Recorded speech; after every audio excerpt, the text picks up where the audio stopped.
Hello everyone, today we will talk about how to fix or how to solve the problem of a keyboard on Pinterest.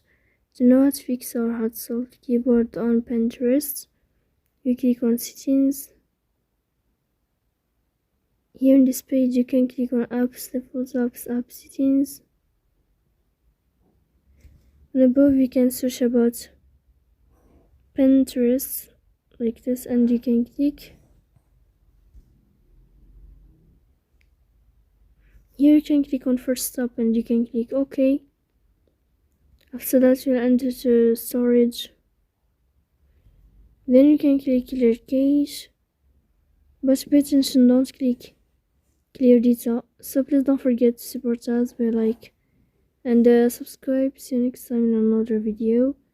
And thank you for your attention and your watching.